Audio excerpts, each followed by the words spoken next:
Bakit mo naman nasabi yun? Ewan, kinulam ata ako, di ko alam. Mahilig kasi ako makipagtalik eh. Baka kaya ganun. Magsasaka ako, 32 taong gulang. Eh ano bang nararamdaman mo ngayon, Nestor? Baka kaya eh. Hindi na niya ata ako mamahalin pag nalaman niya. Pag nakita niya, yung ano, yung alam mo, yung ganun. Yung ano? Yung ano ko. Yung ano po? Yung bayag ko. Nagpatingin ka na ba sa doktor? Hindi pa eh. Sabi na lang. Nawala naman yun sa kumpare ko eh. Sa kumpare nyo? Oo, ang alam ko. Marami naman ganun sa baryo namin eh.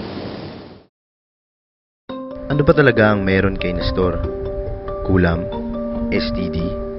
O di kaya'y may dahilan pang iba sa karamdamang ito? Nakilala ko si Nestor nung pumunta ako sa Marinduque. 3 taon na ang nakalipas. Marami kasi kaming natanggap noon na reports tungkol sa mga kalalakiang lumalaki ng abnormal ang kanilang mga bayag at mga hita.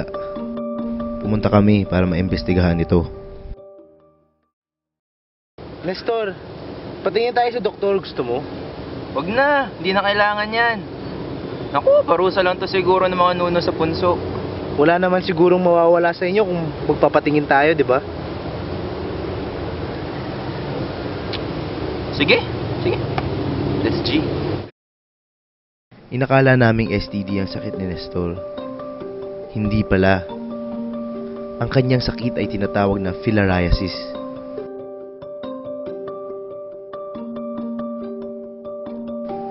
Nagulantang ako sa kwento ni Nestor kaya't nagsaliksik ako tungkol sa sakit na ito. Okay, so first, the etiologic agent enters by way of the puncture wound inflicted by the mosquito.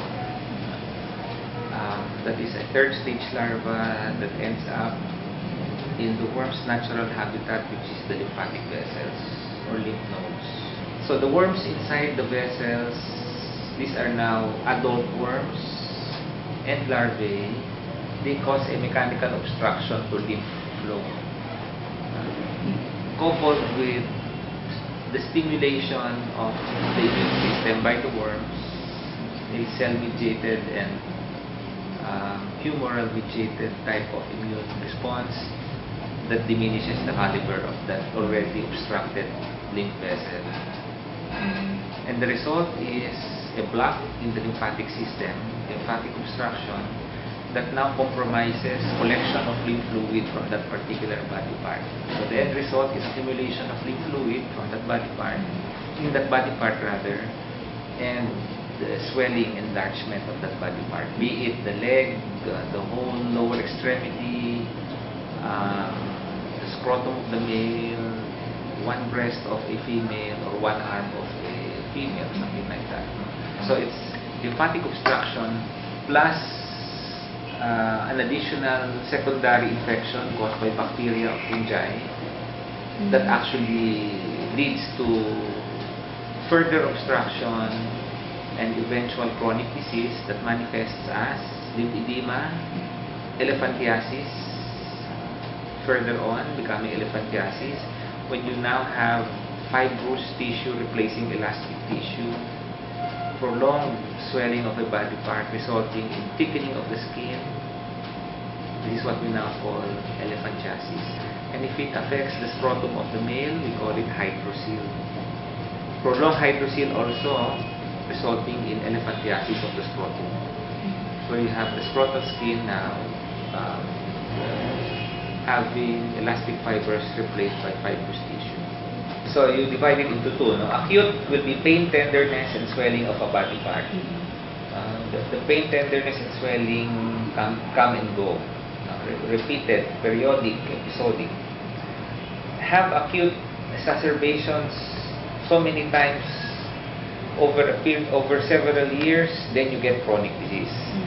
So the chronic disease manifests usually as lymphedema, hydrocele, and when lymphedema is prolonged and exists for so many years, it becomes elephantiasis. Less common manifestations, you may have chyluria. Chyluria is the presence of lymph fluid in the urine that makes the urine milky. Microscopic hematuria and proteinuria occurs also in lymphatic filariasis. It does not kill you. It destroys your appearance, makes you ugly, disfiguring. And therefore, there is a corresponding social and economic impact. Hoy, nakita niyo yan? Kadiri! Ang pangit! Tangay na ang laki, oh! Pare, wala namang ipagtalik dyan. Hoy! Abnormal! Labas ka nga! Tangay na, nakakahawa sa yan, eh!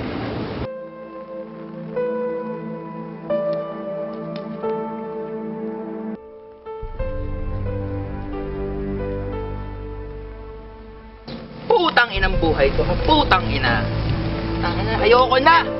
Wala na akong trabaho. Hindi pa ako mamahalin ni Daisy. Putang ina naman, oh.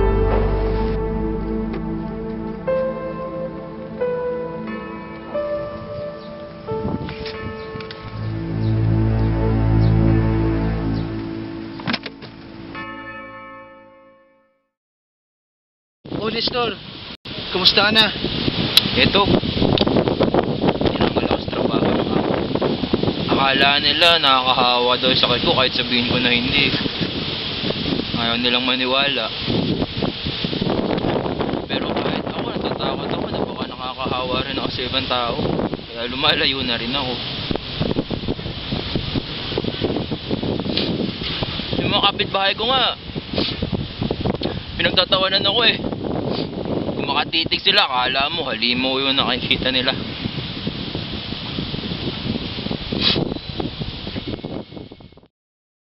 Nakakaawa ang kalagayan ni Nestor.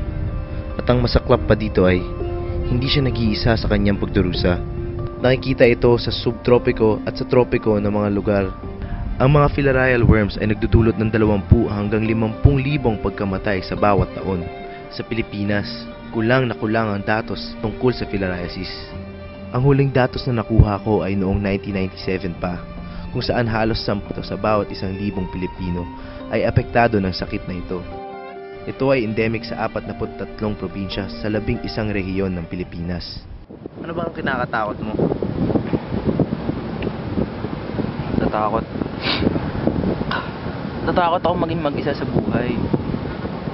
Siyempre, gaya ng iba, gusto ko rin naman magkaroon ng pamilya. May mahal sa akin. Umaasa pa rin ako na magkakatuluyan pa rin kami ni Daisy. Pero ano eh, yun nga, malabo na. Sino si Daisy? Si Daisy, siya yung nililigawan ko po.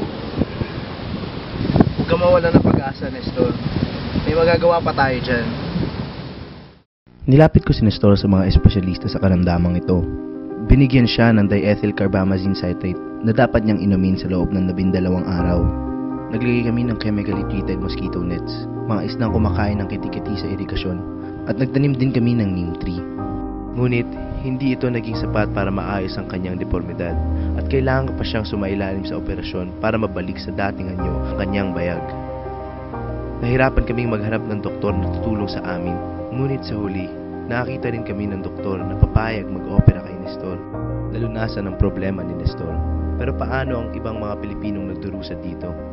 Ano ang ginagawa ng gobyerno para sa kanila? Diethyl carbamazine is purchased by the government of the Philippines using taxpayers' money, and then all the albendazole needed for the LF elimination is donated by GlaxoSmithKline. So here's a situation where the drugs are no longer an issue. The problem really is compliance to the mass treatment. Maswerte pa rin si Nestor at nabigyan lunas ang kanyang karamdaman. Ngayon, masaya na siya at nagkatuluyan rin sila ni Daisy.